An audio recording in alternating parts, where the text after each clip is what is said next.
ഇവിടെയാണ് നമ്മൾ ഔട്ട്ഡോർ ഇരിക്കുന്നത്. ഞാൻ കംപ്രസറും ലിക്വിഡ് ലൈനും ലിക്വിഡ് റിസീവറും ഡ്രയർ ഫിൽറ്ററും എല്ലാം കണക്ട് ചെയ്ത് പ്രഷർ ഇട്ടിട്ടുണ്ട്. ലീക്ക് നോക്കാനായിട്ടൊരു 50-52 PSI ഉണ്ട്.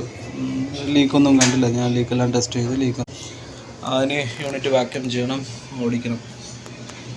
വയറിങ് ബാലൻസ് ഉണ്ട്, വയറിങ് ചെയ്തിട്ടില്ല, വാക്യൂം ചെയ്യുന്നുണ്ട്. വാക്യൂം കംപ്ലീറ്റ് ആയിട്ടുണ്ട്.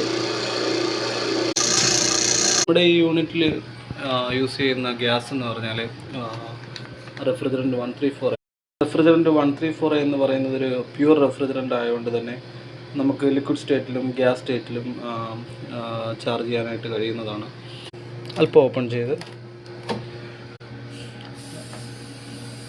പർച്ച് ചെയ്തതിന് ശേഷം ഇപ്പം ഗ്യാസ് കയറ്റാം. ചാർജ് ചെയ്യാനായിട്ട് പോവുകയാണ്. സെറ്റ് പോയിന്റിൽ വന്ന് കംപ്രസർ കട്ട് ഓഫ് ആയിട്ടുണ്ട്.